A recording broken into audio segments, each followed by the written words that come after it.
नमस्कार। और आज की इस गहन चर्चा में मैं सच में बहुत उत्साहित हूँ, क्योंकि आज का जो हमारा विषय है ना, वो दिमाग को बिल्कुल खोल देने वाला है। बिल्कुल, और होना भी चाहिए, क्योंकि आज हम भागवत गीता के 15वें अध्याय के बारे में बात कर रहे हैं, जिसे पुरुषोत्तम योग कहा जाता है। और सीखने की चाह रखने वाले किसी भी व्यक्ति के लिए इससे बेहतर विषय शायद ही कोई हो। सही कहा आपने। यह अध्याय दार्शनिक रूप से थोड़ा जटिल जरूर माना जाता है, लेकिन इसमें जीवन और ब्रह्मांड के रहस्य छुपे हैं। हाँ, इस चर्चा के लिए हमने काफी अलग अलग स्रोत जमा किए, जैसे एसी भक्ति वेदांता स्वामी प्रभुपादा की बहुत ही डीप और डिटेल्ड व्याख्या हमारे पास है। उसके साथ ही महात्मा गांधी का जो व्यावहारिक और कर्म पर आधारित विश्लेषण है, वो भी हमने शामिल किया है। और एकनाथ ईश्वरन के विचार तो है ही। अरे, एक और छोटी सी डिटेल है जो मैं बताना भूल गई। हमारी रिसर्च के दौरान हमें एक इंटरनेट फोरम पर संतोष नाम के एक व्यक्ति का जिक्र मिला। हाँ, जिन्होंने अपनी स्कूल प्रतियोगिता के लिए इसी 15वें अध्याय को चुना था। बिल्कुल, मतलब इससे पता चलता है कि ये प्राचीन ज्ञान आज के समय में भी हर उम्र के लोगों के लिए कितना प्रासंगिक है। तो आज का हमारा मिशन क्या है? आज का हमारा मिशन इस रहस्यमय अध्याय के सबसे जरूरी ज्ञान को निकालना है, ताकि कोई भी इसे आसानी से समझ सके। बहुत बढ़िया। तो शुरुआत कहाँ से की जाए? चलिए, मैं एक ऐसी कल्पना करने को कहती हूँ जो थोड़ी अजीब लग सकती है। एक उल्टे पेड़ के बारे में सोचिए।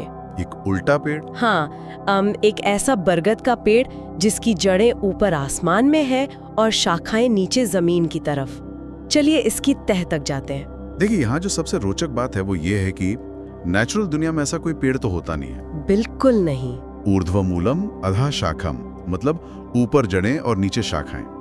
ये अध्याय का सबसे मशहूर चित्र है। और यही से पता चल जाता है कि हम यहाँ भौतिक विज्ञान की नहीं, बल्कि किसी स्पिरिचुअल रियलिटी की बात कर रहे हैं। प्रभुपादा ने इसे बहुत ही सुंदर तरीके से समझाया है। उन्होंने वो नदी की परछाई वाला उदाहरण दिया था ना, मैं जब वो पढ़ रही थी तो मुझे लगा कि ये कितना आसान तरीका है इसे समझने का। हाँ, बिल्कुल। जैसे अगर हम किसी नदी के किनारे खड़े हो और पानी में पेड़ का अक्स देखें, उसकी परछाई। सही कहा। तो वो परछाई हमेशा उल्टी दिखाई देगी। पानी के अंदर उस पेड़ की जड़ें ऊपर की तरफ होंगी और शाखाएं नीचे गहराइयों में जाती हुई लगेंगी। तो ये उल्टा पेड़ आखिर किस चीज का प्रतीक है? ये मटेरियल वर्ल्ड, यानी इस भौतिक संसार का प्रतीक है। और जैसे परछाई की अपनी कोई असलियत नहीं होती, वो सिर्फ इस बात का सबूत होती है कि असली चीज कहीं और है। मतलब ये भौतिक संसार सिर्फ एक परछाई है असली आध्यात्मिक संसार की? एकदम सही। इसीलिए मृग तृष्णा या मिराज का उदाहरण यहाँ काफी सटीक बैठता है। अरे हाँ, जैसे रेगिस्तान में दूर से पानी चमकता हुआ दिखता है और लोग उसके पीछे भागते हैं, पर वहां पहुंचकर सिर्फ सूखी रेत मिलती है। उस परछाई में कोई सच्ची खुशी नहीं होती। हम लोग इस दुनिया में खुशी और प्यार के पीछे ऐसे ही भागते हैं। ये जानकर बड़ा अजीब लगता है कि हम एक परछाई के पीछे भाग रहे हैं। तो सवाल ये उठता है कि अगर ये संसार एक भ्रम है, एक परछाई है, तो इसे बाहर कैसे निकलें? गांधी जी ने इसका जवाब बहुत अच्छे से दिया है। उनके विश्लेषण के अनुसार इस उल्टे पेड़ को काटना पड़ता है। पर अगर पेड़ ही परछाई का है, तो उसे साधारण कुल्हाड़ी से तो काट नहीं सकते। बिल्कुल नहीं। इसके लिए एक खास हथियार चाहिए, जिसे अनासक्ति का शस्त्र कहा गया है। अनासक्ति मतलब वेपन ऑफ डिटैचमेंट? हाँ, अनासक्ति का मतलब ये नहीं कि कोई अपना काम छोड़ दे या जंगल में भाग जाए। तो मतलब इस दुनिया में रहते हुए ही अपने सभी काम करना, पर उनका जो फल है उससे मानसिक रूप से खुद को अलग कर लेना। ये सुनने में जितना सरल लगता है, करने में उतना ही मुश्किल होगा। पर यहाँ आकर बात सच में बहुत दिलचस्प हो जाती है। वो कैसे? सोचिए ना, अगर ये दुनिया एक परछाई है, तो उस परछाई को बनाने वाला स्रोत क्या है? आखिर वो ऐसी कौन सी असलियत है जो इस पूरे संसार को, हमारी रोजमर्रा की जिंदगी को चला रही है? यहाँ अध्याय 15 सिर्फ विचारों की बात नहीं करता, बल्कि भौतिक विज्ञान और अध्यात्म के डॉट्स कनेक्ट करता है। मैंने स्रोतों में पढ़ा था कि वो परम सत्य ही सूर्य का प्रकाश है जो अंधेरा मिटाता है। हाँ, और वही ऊर्जा चंद्रमा की चमक भी है, वही अग्नि है। मुझे ये बात कितनी हैरान अंगेज लगी कि वो ईश्वरीय ऊर्जा ग्रहों को उनकी कक्षा में, मतलब उनके ऑर्बिट में रखती है। और बात सिर्फ ऑर्बिट की नहीं है, चंद्रमा का रूप लेकर वो सब्जियों और वनस्पतियों को जीवन का रस भी देती है, जूस ऑफ लाइफ जिसे कहते हैं। खेती और वनस्पतियों को पोषण चंद्रमा से मिलता है। ये बहुत कम लोग सोचते हैं। और अगर आपको लगता है कि ये सिर्फ बाहर के ब्रह्मांड की बात हो रही है, तो एक और हैरान करने वाला तथ्य आगे आता है। ओह, आप वो पाचन तंत्र वाली बात कर रहे हैं ना, वैश्वानर अग्नि वाला हिस्सा। बिल्कुल, ये ब्रह्मांडीय ऊर्जा सिर्फ आसमान में नहीं है, ये हमारे शरीर के अंदर एक डाइजेस्टिव फायर या जठराग्नि के रूप में मौजूद है। तो जो हम खाना खाते हैं उसे पचाने का काम भी वही ऊर्जा कर रही है। हाँ, सांसों की मदद से, प्राण और अपान वायु के मिलन से, और वो 4 प्रकार के भोजन को पचाती है। 4 प्रकार का भोजन? एक जो चबाया जाता है, एक जो निगला जाता है, एक जो चाटा जाता है और एक जिसे चूसा जाता है। मतलब हमारे पेट के अंदर जो वैश्वानर अग्नि चल रही है वो परम सत्ता का ही एक रूप है। हमें तो लगता है कि हम अपनी मर्जी से सब कर रहे हैं। यही तो अहंकार है। अगर हम इसे व्यापक परिप्रेक्ष्य से जोड़कर देखें तो समझ आता है कि ब्रह्मांड की हर चीज आपस में कनेक्टेड है, तारों से लेकर हमारे पेट की पचान अग्नि तक। सब कुछ एक ही स्रोत से चल रहा है। हाँ, और वो स्रोत हम सभी के हृदय में बैठा है। वहीं से स्मृति आती है, ज्ञान आता है, और वहीं से विस्मृति यानी भूलने की क्षमता भी आती है। मुझे लगता है भूलना भी किसी कृपा से कम नहीं है। अगर हमें अपने सारे दुख और आघात याद रहे तो जीना मुश्किल हो जाए। सच में। तो ये सब जानने के बाद एक बड़ा सवाल दिमाग में आता है। क्या सवाल? इस सब का आखिर मतलब क्या है? हमारी शुरुआत हुई थी इस अध्याय के नाम से, जिसे पुरुषोत्तम योग कहा गया है। ये पुरुषोत्तम क्या है? इसे समझने के लिए पहले 2 शब्दों को जानना जरूरी है। एक है क्षर और दूसरा है अक्षर। क्षर मतलब जो नश्वान है, जो खत्म हो सकता है, राइट?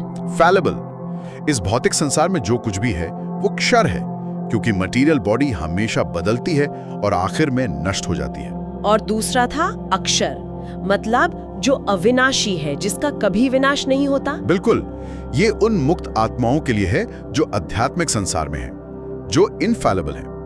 पर इन दोनों से ऊपर भी एक सत्ता है, और उस महान सत्ता को जो सबका भरण पोषण करती है उसे पुरुषोत्तम कहा जाता है, सुप्रीम पर्सन। सही पकड़ा है आपने। और अब प्रभुपादा की व्याख्या का एक बहुत जरूरी हिस्सा आता है। उस शाश्वत धाम तक पहुंचने के लिए क्या चाहिए? श्रोतों में निर्माना मोह शब्द का जिक्र था, मतलब झूठे अहंकार और उपाधियों से आजादी। हाँ, आजकल हम देखते हैं कि लोग सर, बॉस, लॉर्ड या प्रेसिडेंट जैसी उपाधियों के पीछे कितना भागते हैं। ये भूल जाते हैं कि हम ये शरीर ही नहीं है, तो ये डेजिग्नेशंस, ये उपाधियां कैसे हमारी असलियत हो सकती हैं? बिल्कुल, ये उपाधियां तो उसी उल्टे पेड़ के पत्ते हैं। और सच्चाई तो ये है कि बच्चे इस बात को बड़ों से बेहतर समझते हैं। आप किड्स गीता की बात कर रहे हैं। मैंने भी पढ़ा था कि बच्चों की किताब ने इस जटिल फिलॉसफी को कितने सुंदर और सरल तरीके से लिखा है। हाँ, उसमें बस इतना लिखा है कि जीवन के स्रोत का सम्मान करें। समस्त जीवन के पीछे एक करुणामय परम सत्य है, इसलिए विनम्र और कृतज्ञ बने। Be humble and grateful. ये सच में इस पूरे ज्ञान का सबसे शुद्ध और प्रैक्टिकली यूज होने वाला रूप है।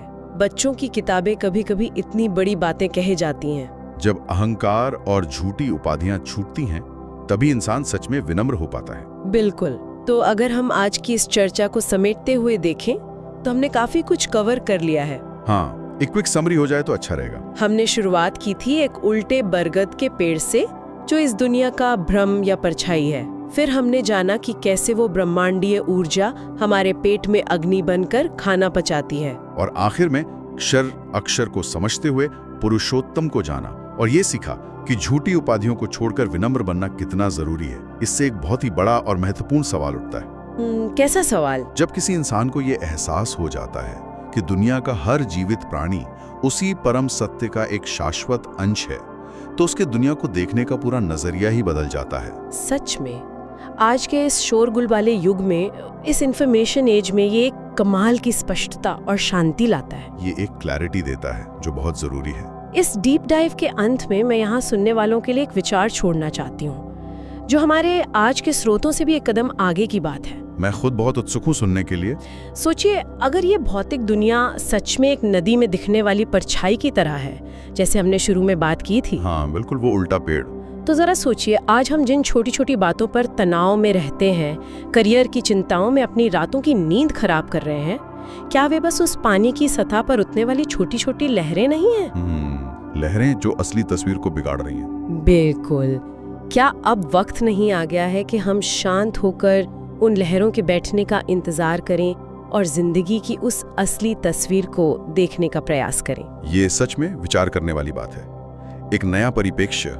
इसी विचारों तेजक प्रश्न के साथ मैं आप सभी से इस गहन चर्चा में यहीं विदा लेती हूँ। और हम भविष्य में भी ऐसे ही और ज्ञानवर्धक विषयों पर गहराई से बात करते रहेंगे। पूरे उत्साह और गर्माहट के साथ हमारे साथ जुड़े रहने के लिए धन्यवाद।